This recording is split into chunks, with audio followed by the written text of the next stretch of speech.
인생 이야기 시작합니다. 그날 남편이 식탁에 앉아 있었습니다. 커피는 식어 있었고 장부 몇 장이 구겨져 있었어요. 정수가 그 돈 다 날렸어. 그 한마디가 천천히 공기 속으로 번지더니 내 귀 뒤로 차갑게 내려앉았습니다. 나는 잠시 말이 안 나왔어요. 그 돈이면 남은 노후엔 걱정이 없을 거라 믿었죠. 평생 아끼고 모은 돈이었어요. 가스비, 약가, 손주 학원비까지 계산해 두던 종이 노트가 그 순간 종이 조각처럼 느껴졌습니다. 미안해. 남편이 고개를 숙인 채 말했습니다. 나는 그저 손을 무릎 위에 올려놓고 그 손이 떨리지 않게 꽉 쥐었습니다. 창문 너머로 겨울 햇살이 비치고 있었죠. 햇살이 따뜻하다고 느껴야 할 시간에 왜 그리 눈이 시린지 모르겠어요. 며칠 동안 말이 없었습니다. 식탁 위엔 식지 않은 찌개가 그대로 식어가고 신문은 넘기지도 못한 채 쌓여갔죠. 집안엔 TV 소리만 울려 퍼졌습니다. 드라마 속 사람들은 웃고 떠드는데 우리 집은 숨조차 조심스러웠어요. 딸 민경이 손주 혜진이를 데리고 왔을 때 나는 괜히 분주한 척 부엌으로 피했습니다. 엄마, 요즘 아빠랑 괜찮아요? 민경의 말투는 걱정보다는 약간의 한숨이 섞여 있었죠. 괜찮지 뭐. 내 대답은 너무 가볍게 흘러나왔습니다. 그 아이는 식탁에 남은 통장을 슬쩍 보더니 엄마, 이제 그냥 쉬어요. 이런 세상에 장사 같은 거 하지 말고요. 그 말이 나를 괜히 초라하게 만들었습니다. 나는 그저 웃으며 말했어요. 그래, 알았어. 하지만 그 웃음 뒤에 이제 그만 살아라는 말이 숨어 있는 것 같았습니다. 밤이 깊을수록 잠은 멀어졌습니다. 남편의 코 고는 소리가 멀리 들렸고 천장에 비친 불빛이 눈을 찔렀죠. 그때 문득 벽장 안 어딘가에서 바스락거리는 소리가 났습니다. 손전등을 켜고 바라보니 낡은 재봉틀 커버가 반쯤 벗겨진 채로 보였습니다. 결혼 초 시어머니께 받은 그 재봉틀이었어요. 내 손끝에 익숙한 쇠의 감촉이 닿자 가슴 어딘가가 뜨겁게 일었습니다. 천을 올려놓고 바늘을 돌렸습니다. 쇳소리가 오랜만에 울렸죠. 기름 냄새가 코끝을 스쳤고 마치 오래 잠들어 있던 내가 깨어나는 것 같았어요. 바늘이 천을 뚫고 지나갈 때마다 내 안의 한숨이 조금씩 정리되는 느낌이었죠. 그날 새벽 작은 스탠드 불빛 아래서 나는 속삭였습니다. 그래, 이제 나도 한번 해보자. 손끝이 떨렸지만 마음만큼은 단단했습니다. 바늘은 천을 꿰맸고 천은 다시 모양을 잡았습니다. 그리고 그 위에 내 인생이 다시 박혀 들어갔어요. 아직 누가 사줄 옷도 없고 가게 문도 없고 손님도 없지만 바늘이 도는 그 소리만큼은 세상 어디에도 없는 희망이었습니다. 아침 햇살이 스며들 무렵 남편이 부엌으로 나왔습니다. 새벽까지 뭐 했어? 나는 고개를 들지 않은 채 대답했어요. 그냥 바느질 좀요. 남편은 대답하지 않았습니다. 하지만 문득 그의 시선이 내 손끝에 머물렀죠. 잠시 후 아주 조용히 방으로 들어가더군요. 식탁 위에 남은 실타래 하나가 햇빛에 반짝였습니다. 그건 마치 내 안의 작은 등불 같았어요. 그날 이후 나는 매일 새벽 바늘을 잡기 시작했습니다. 소리 없는 시간 속에서 조금씩 내 자신을 꿰매고 있었죠. 아무도 몰랐지만 내 인생은 다시 꿰매지고 있었습니다. 다만 이 실이 어디로 이어질지는 나도 아직 몰랐어요. 그날은 유난히 바람이 세찼어요. 가게 임대문을 열며 손에 든 열쇠가 덜덜 떨렸습니다. 이게 뭐라고 이렇게 떨리나? 스스로 중얼거리며 문을 밀자 먼지 섞인 공기가 밀려나왔죠. 허름한 이평, 남짓한 상가 한 켠. 전에는 휴대폰 수리점이었다더군요. 벽지는 뜯겨 있었고 전기 콘센트엔 녹이 슬어 있었습니다. 하지만 이상하게도 그 낡은 공간이 내겐 따뜻했어요. 여기서라면 다시 시작할 수 있을지도. 오전 내내 청소를 했습니다. 걸레질을 하다 허리가 뻐근해도 마음은 오히려 단단해졌죠. 오래된 재봉틀을 옮기며 손끝에 묻은 기름 냄새가 어쩐지 나를 다시 살아있는 사람으로 만들었습니다. 첫 손님은 동네 아주머니였습니다. 바지 수선 얼마예요? 나는 허둥지둥 대답했죠. 그냥 1,000원만 주세요. 그분은 의아한 눈으로 나를 보더니 웃었습니다. 요즘 1,000원으로 되는 게 어딨어요, 아줌마. 3,000원 드릴게요. 그 말이 그렇게 고맙게 들릴 줄 몰랐습니다. 바늘이 천을 뚫고 지나가는 순간 이게 내일이다 싶었어요. 저녁 무렵 딸 민경이 왔습니다. 정장 차림에 하이힐을 신은 모습이 이 작은 가게 안에선 유난히 낯설었죠. 엄마, 여기서 진짜 하려고요? 이 동네 요즘 사람 발길도 없어요. 나는 괜히 의자 다리를 닦으며 말했습니다. 그냥 해보는 거야. 집에만 있으면 답답하잖니. 답답하면 여행을 가요. 엄마가 이런 데서 일한다고 뭐가 달라지는데요? 그 말이 내 가슴에 박혔습니다. 나는 천천히 고개를 들었습니다. 나 아직 끝난 사람 아니야, 민경아. 딸의 얼굴이 잠시 굳더니 한숨이 흘렀죠. 엄마, 요즘 세상은 엄마 같은 사람 안 써요. 다 온라인으로 주문하고 다 기계야. 이건 그냥 엄마 마음만 다칠 일이에요. 그녀가 나간 뒤 문이 쾅 닫혔습니다. 바람이 몰아치며 가게 문패가 흔들렸어요. 그 금속 소리가 괜히 가슴을 긁는 듯 했죠. 나는 한참을 서 있었습니다. 그리고 천천히 바늘을 들었어요. 천 위에 얹힌 손끝이 차가웠습니다. 눈가가 뜨거워졌지만 실을 끊지는 않았어요. 괜찮아. 바늘이야 다치면 다시 꿰면 되지. 며칠 후 가게 앞을 지나던 손자 혜진이가 들렀습니다. 할매, 여기가 진짜 할매 가게야? 그 아이는 벽에 붙은 수선 가능 종이를 보며 눈을 반짝였죠. 응, 이제 여기가 내 일터야. 와, 그럼 나 친구들이랑 홍보해 줄게. 그 말 한마디에 마음 한구석이 따뜻해졌습니다. 민경이 아무리 걱정해도 그 아이의 맑은 눈빛이 내 용기를 지켜주는 듯 했죠.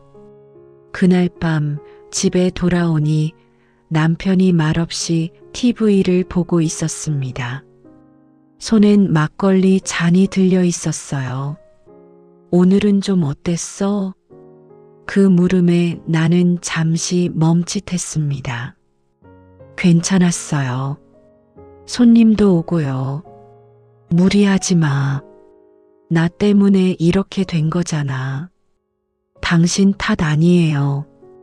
그 말이 내 입에서 나오는데 오랜 시간이 걸렸습니다. 식탁 위엔 실타래 하나가 놓여 있었어요. 아까 가게에서 챙겨온 손자 혜진이가 할매 브랜드는 노란색이야 하며 고른 그 실. 그 노란빛이 주방등 아래서 반짝였습니다. 나는 조용히 말했습니다. 이 색 참 따뜻하네. 봄 같아요. 남편은 아무 말도 하지 않았습니다. 그저 잔을 내려놓고 창문 쪽을 바라보았죠. 바깥엔 찬바람이 불고 있었지만 그 노란 실 한 가닥이 내 안에서 조용히 이어지고 있었습니다. 다음 날 아침 낯선 전화 한 통이 걸려왔어요. 혹시 수선 맡긴 그 가게 맞나요? 목소리는 고급스럽고 단정했죠. 그때는 몰랐습니다. 그 전화가 내 인생의 방향을 바꿀 줄은. 전화는 낯선 여자의 목소리였습니다.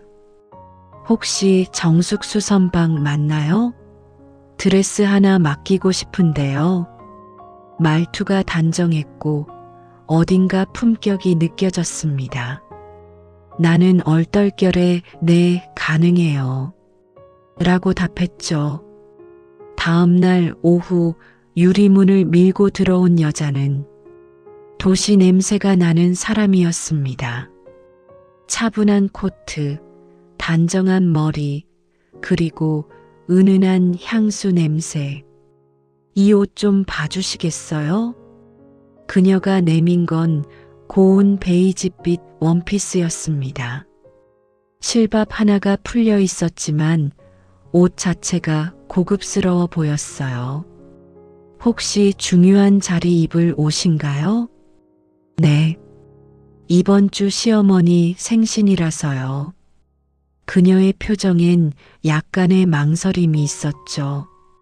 급한 건 아니니까 천천히 해주세요. 나는 웃으며 고개를 끄덕였어요. 이틀이면 됩니다. 유라라는 이름표가 달린 가방이 잠깐 눈에 들어왔습니다. 그녀가 나간 뒤 가게 안은 조용했지만 그 원피스가 놓인 자리가 이상하게도 따뜻했습니다. 그날 밤 나는 그 옷을 만지며 실을 꿰었습니다. 섬세한 천결 사이로 손끝이 스며드는 느낌. 마치 누군가의 상처를 꿰매주는 기분이었죠. 바늘이 천을 뚫을 때마다 민경의 말이 자꾸 떠올랐습니다. 이런 세상에 뭘 하냐고. 하지만 나는 그 말이 틀렸음을 증명하고 싶었어요. 비록 돈은 얼마 안 되더라도 누군가에게 필요한 손이 된다는 것, 그게 내 남은 생의 의미라 믿었습니다. 다음 날 드레스를 건네받은 유라는 잠시 멈칫하더니 말했어요. 이게 이렇게 깨끗하게 될 줄은 몰랐어요. 나는 그저 웃으며 대답했습니다. 옷도 사람 마음이랑 같아요. 정성 들이면 다시 살아나죠. 그녀의 눈빛이 순간 흔들렸습니다. 요즘 그런 말하는 사람 잘 없어요. 그녀는 가볍게 고개를 숙이고 돌아갔죠. 하지만 그날 저녁 집으로 돌아오니 딸 민경의 얼굴이 잔뜩 굳어 있었습니다. 엄마, 아까 아빠 병원 다녀왔어요. 혈압이 또 올랐대요. 그런데 엄마는 왜 전화도 안 받아요? 가게에 손님이 왔었어. 손님보다 아빠가 먼저 줘. 그녀의 목소리가 높아졌습니다. 나는 잠시 입을 다물었습니다. 남편은 방 안에서 기침만 했죠. 이 집에선 내 모든 말이 늘 변명처럼 들렸습니다. 그날 밤 창문에 비친 내 얼굴을 봤어요. 머리카락 사이로 흰 새치가 반짝였고 눈가에는 실처럼 얇은 주름이 퍼져 있었습니다.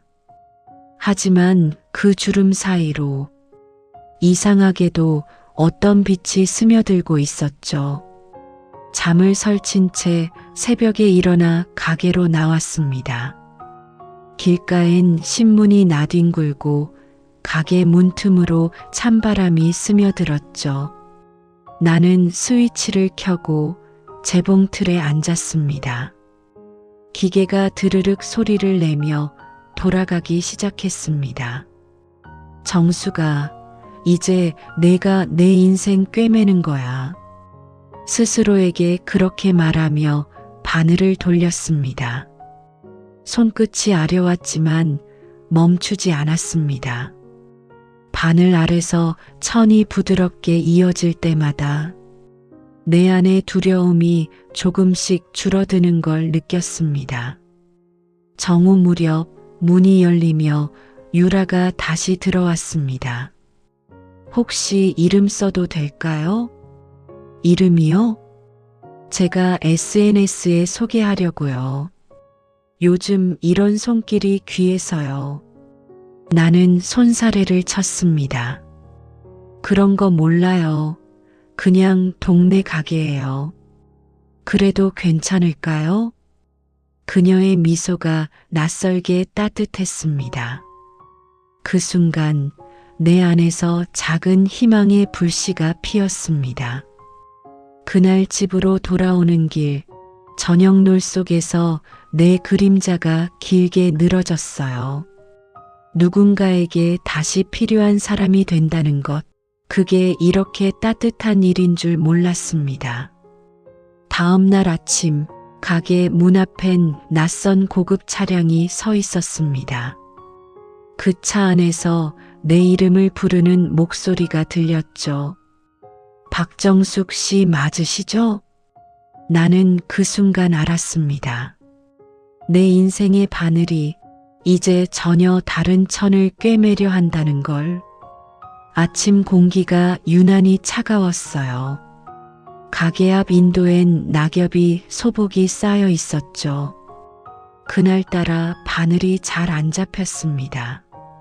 손끝에 남은 피로 때문인지 아니면 마음속 어딘가에서 불안이 피어오르고 있어서인지 문득 바깥에서 문 여는 소리가 났습니다.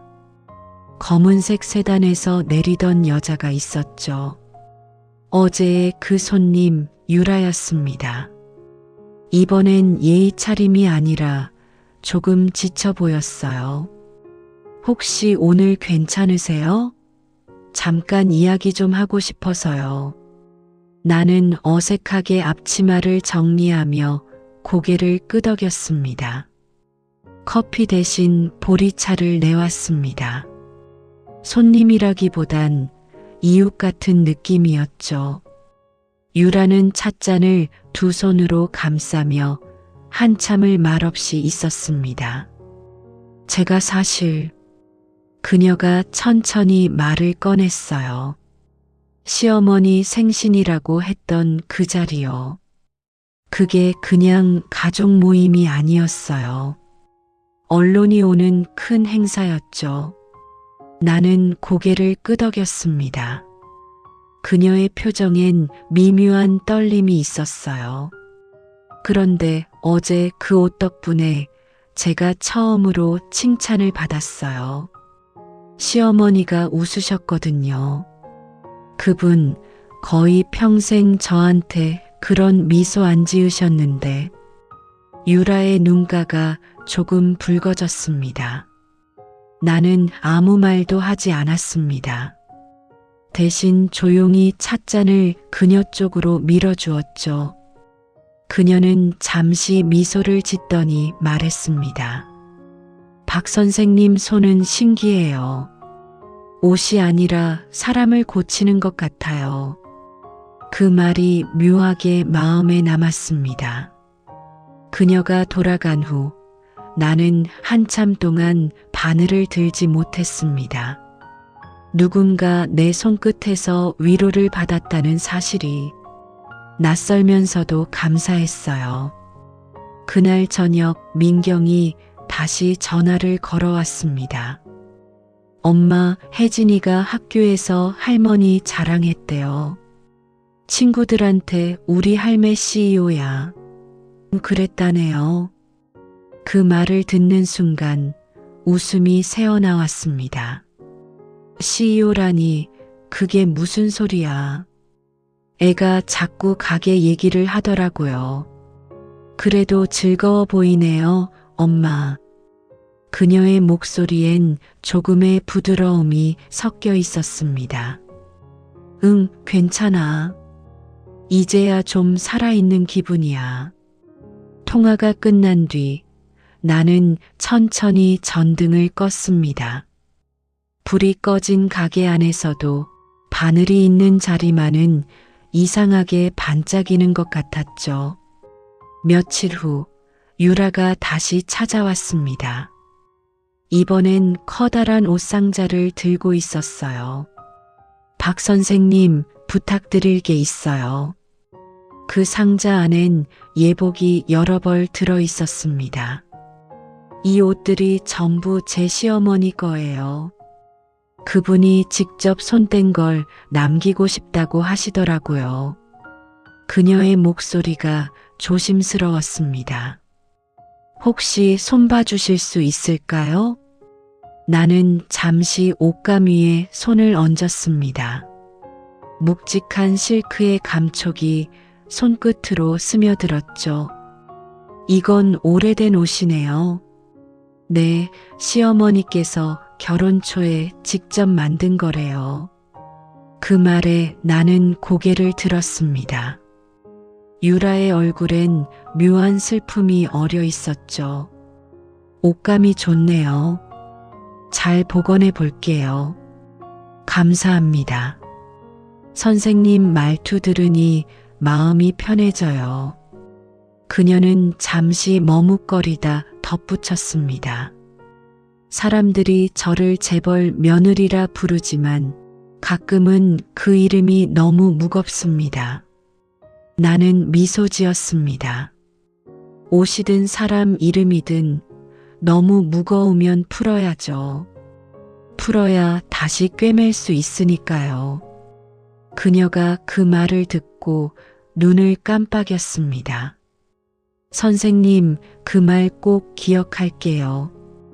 유라가 돌아간 뒤 나는 상자 안에서 작은 손수건 하나를 발견했습니다.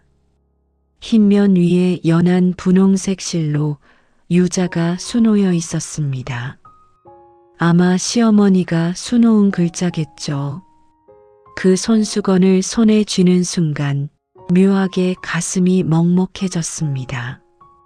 누군가의 정성과 세월이 이 한 땀 한 땀에 고스란히 담겨 있었으니까요. 밤이 깊어가고 창문엔 첫눈이 내리고 있었습니다. 눈송이가 유리창에 닿을 때마다 바늘 끝처럼 부드럽게 녹아내렸죠. 그날 밤 나는 그 손수건을 내 가게 벽에 걸어두었습니다. 마치 내 손이 누군가의 마음을 대신 꿰매줄 수 있길 바라는 작은 약속처럼요. 그리고 다음 날 유라의 시어머니가 직접 나를 찾아온다는 전화를 받았습니다. 그날 오전 눈이 아직 녹지 않은 인도 위로 낯선 검은 차가 천천히 멈췄습니다. 조수석 문이 열리더니 회색 모직 코트를 입은 노부인이 조심스레 내렸습니다. 차 문이 닫히는 소리보다 느리게 그녀의 발걸음이 내 가게 문으로 다가왔어요. 박정숙 씨 맞으시죠? 낯선 목소리였지만 어딘가 익숙한 울림이 있었습니다. 나는 급히 앞치마를 벗고 허리를 숙였습니다. 네, 어서 오세요. 노부인은 천천히 가게를 둘러보았습니다. 벽에 걸린 오래된 재봉틀, 스탠드 조명, 그리고 그 손수건. 그녀의 시선이 손수건 위에 머물렀습니다. 이거 내 글씨 같네요. 그녀가 낮게 중얼거렸죠. 나는 깜짝 놀랐습니다.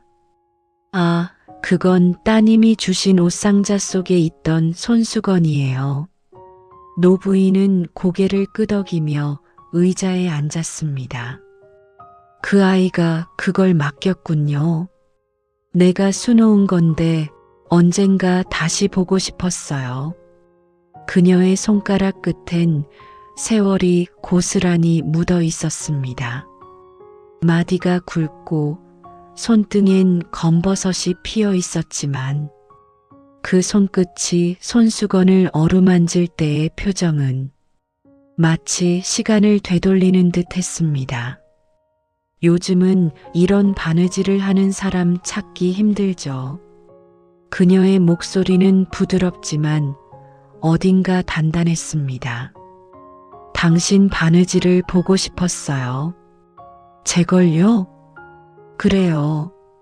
내 며느리가 그랬거든요. 박 선생님 손끝은 마음을 꿰매주는 것 같다고. 나는 손끝이 식는 느낌이었습니다. 그녀의 눈빛 속에서 묘한 그리움을 느꼈어요. 그때 유라가 급히 들어왔습니다. 어머니, 여기까지 직접 오시면 어떡해요? 날도 추운데. 괜찮다. 내 옷을 맡긴 사람 얼굴은 직접 봐야지.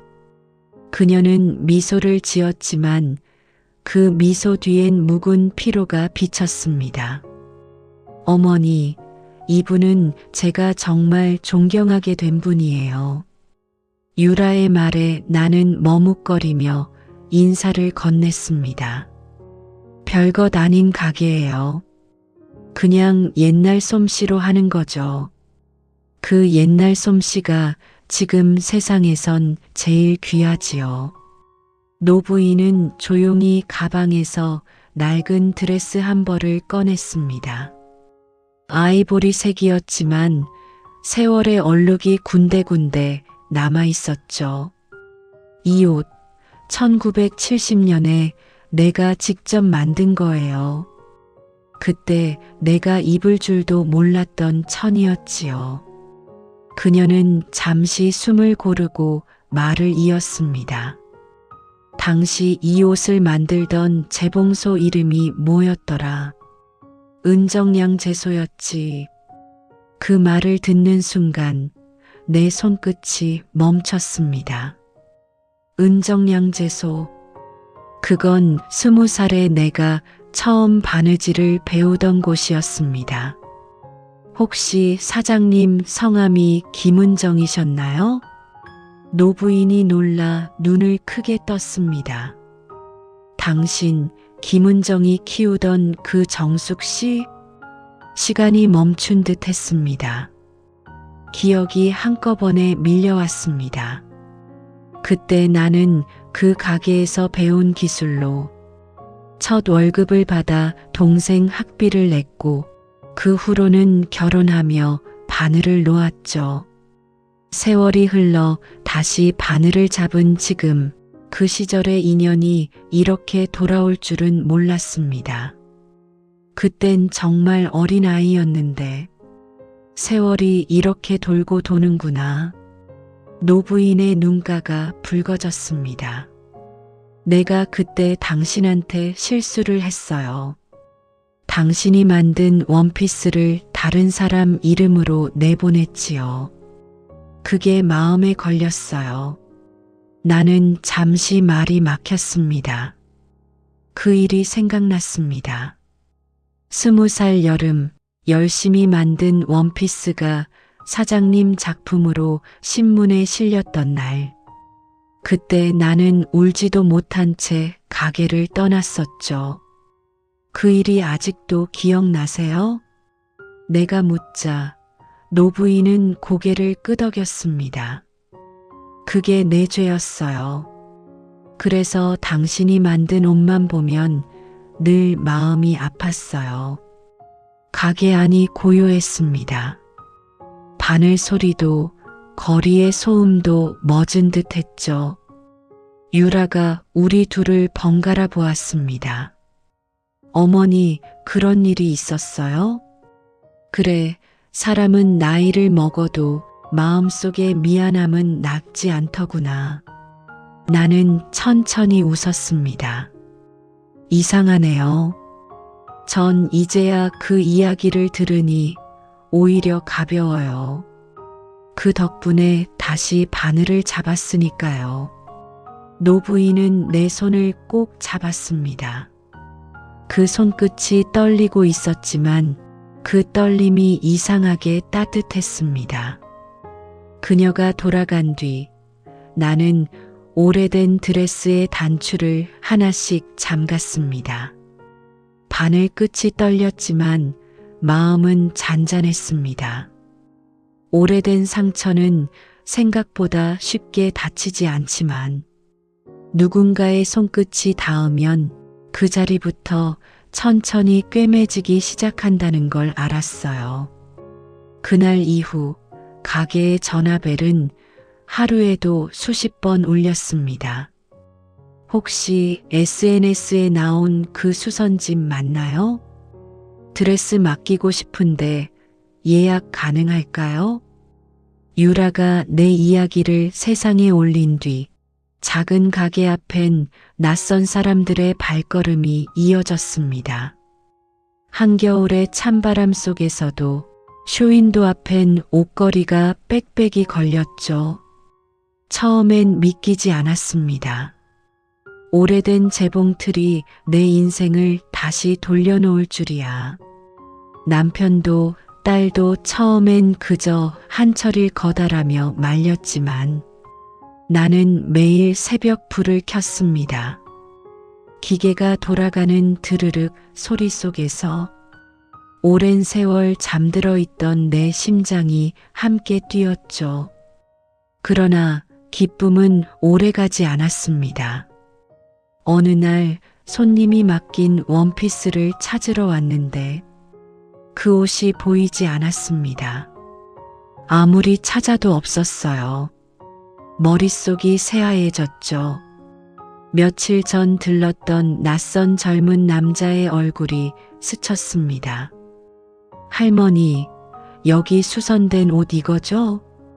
그때 나는 그냥 딸 심부름인가 보다 생각하고 건넸는데 그게 그 옷이었던 겁니다. 손님은 얼굴이 하얗게 질리며 말했습니다. 그 옷, 제 결혼식 예복이에요. 이틀 뒤가 식인데 어떻게 하실 거예요? 그녀의 목소리가 떨렸고 내 손끝도 같이 떨렸습니다. 죄송해요. 제가 잘못했어요. 제가 어떻게든. 그녀는 울음을 삼키며 문을 나갔습니다. 문이 닫히는 소리가 내 가슴을 쿵 하고 때렸습니다. 그날 밤 불을 끄지 못했습니다. 재봉틀, 온 세상이 조용한데 내 안은 무너져 내렸어요. 이 나이에 무슨 도전이야. 그냥 편히 살지 그랬어. 민경의 말이 귓가에 울렸습니다. 벽 한쪽에 걸린 유라의 손수건이 눈에 들어왔습니다. 흰 천 위에 수놓인 분홍색 글자 유. 그 실밥이 희미하게 풀리고 있었습니다. 손끝으로 실을 잡아당기다 나는 그만 울음이 터졌어요. 바늘 끝이 아니라 내 마음이 끊어지는 소리 같았죠. 다음 날 민경이 들이닥쳤습니다. 엄마, 기사 봤어요? 무슨 기사? 인터넷에 노년 수선집 실수로 명품 예복 분실이라고 올라왔어요. 그녀는 휴대폰을 보여줬습니다. 화면 속엔 내 가게 간판이 찍혀 있었습니다. 댓글엔 나이 들어서 허술한 사람한테 맡긴 내 잘못 같은 말들이 줄지어 있었죠. 손끝이 차가워졌습니다.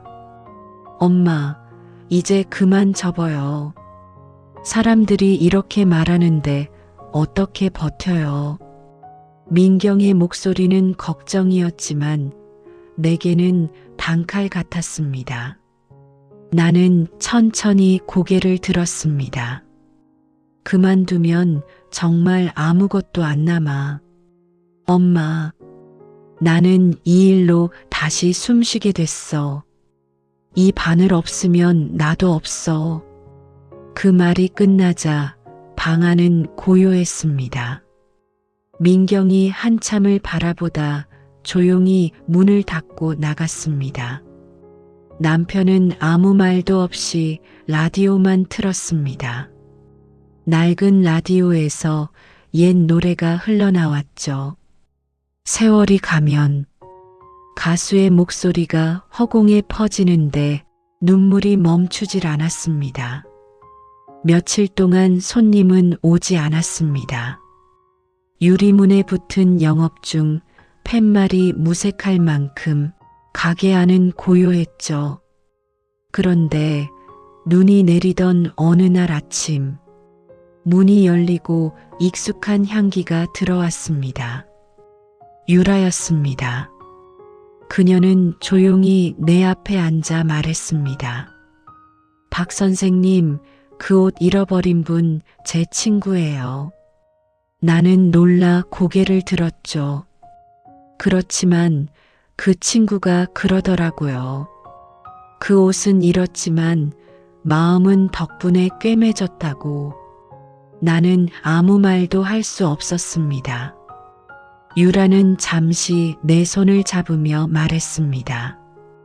이번엔 제가 도와드릴게요. 사람들이 선생님 진심을 알 수 있게.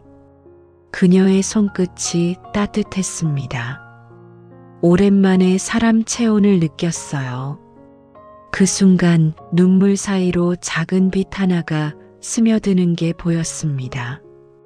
마치 어둠 속에서도 한 가닥 실이 끝까지 이어져 있는 것처럼요. 그날 밤 나는 다시 재봉틀 앞에 앉았습니다. 어둠 속에서도 바늘은 멈추지 않았습니다. 실밥이 눈물로 젖어들었지만 그건 포기의 눈물이 아니라 다시 꿰매겠다는 다짐이었어요. 유라의 말 이후 며칠 동안 나는 가게에 불을 켜지 못했습니다. 창문 밖으론 봄이 오는 듯 햇살이 들었지만 내 안의 시간은 여전히 겨울이었죠. 하루는 유라가 직접 찾아왔습니다. 박 선생님, 기자 한 분을 모시고 왔어요. 그녀 뒤로 젊은 여자가 따라 들어왔습니다. 조심스레 인사를 하며 말했죠. 어르신의 이야기를 사람들에게 전하고 싶어요. 단순한 실수가 아니라 다시 시작하는 용기의 이야기로요. 그 말에 마음이 덜컥 내려앉았습니다. 내 실패를 세상에 내보이자고. 하지만 유라의 눈빛은 단단했습니다. 숨지 마세요. 이건 부끄러운 게 아니에요. 나는 한참을 망설이다 천천히 고개를 끄덕였습니다. 그날 인터뷰는 조용히 진행됐습니다. 재봉틀 옆에 앉은 나에게 기자가 물었어요. 선생님께 바느질은 어떤 의미인가요? 나는 잠시 바늘을 쥔 손을 내려다봤습니다. 손가락마다 굳은 살이 박혀 있었죠. 살아있다는 증거예요. 살아있다는 증거요? 예전엔 남편 밥, 딸 옷, 손주 신발만 챙겼어요. 내가 없어도 돌아가는 집이었죠. 그런데 이 바늘은 내가 있어야 돌아가요. 내가 아니면 안 되는 일이에요. 기자가 눈시울을 붉혔습니다. 그 순간 오래 눌러왔던 무언가가 터져나왔어요. 사람들은 나이 들면 조용히 사라지라고 해요. 근데요, 아직 손이 있고 숨이 있고 마음이 있는데 왜 사라져야 하죠? 목소리가 떨렸습니다. 나는 실패했지만 그게 전부가 아니에요. 실패한 손으로 다시 꿰맨 옷은 처음 만든 옷보다 더 단단해요. 그 말이 끝나자 유라가 내 어깨에 손을 얹었습니다. 그게 바로 선생님이에요. 며칠 후 인터뷰 기사가 올라왔습니다. 68세 재봉사, 삶을 다시 꿰매다. 사진 속 내 모습은 놀랍게도 환하게 웃고 있었습니다. 하지만 기사보다 더 놀라운 건 반응이었죠. 우리 엄마 생각나요. 나도 늦었지만 다시 시작해 볼래요. 댓글 하나하나가 내 마음을 어루만졌습니다. 그날 저녁 딸 민경이 찾아왔습니다. 평소보다 훨씬 조용한 얼굴이었어요. 엄마 기사 봤어요. 민경아, 내가 너무 창피하게 만든 건 아니지? 그녀는 고개를 저었습니다. 아니요. 오히려 미안해요. 그녀는 잠시 숨을 고르더니 말했습니다. 나는 엄마가 실패할까봐 무서웠어요. 근데 이제 알겠어요. 엄마는 실패한 게 아니라 멈춰 있던 거였어요. 그 말에 목이 메었습니다. 엄마, 나도 다시 시작할래요. 회사 그만두고 그림 다시 그리려고요. 그래, 잘했어. 눈물이 쏟아졌습니다. 평생의 어머니이자 평생의 딸로 살아온 우리가 처음으로 같은 마음의 자리에 섰던 순간이었죠. 남편이 방에서 조용히 나왔습니다. 정수가. 그 목소리가 오랜만이었습니다. 오늘 TV 봤어. 당신 멋있더라. 그 한마디에 가슴이 벅차올랐습니다. 나는 웃으며 말했어요. 이제야 내 이름 불러주네. 그는 쑥스러운 듯 고개를 돌렸습니다.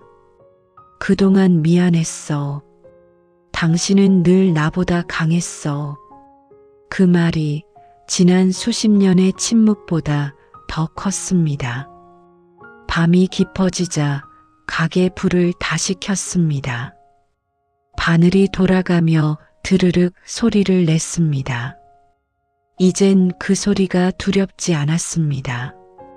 눈물도 상처도 다 꿰매져가는 소리 같았으니까요. 그날 밤 창문에 비친 내 얼굴이 웃고 있었습니다.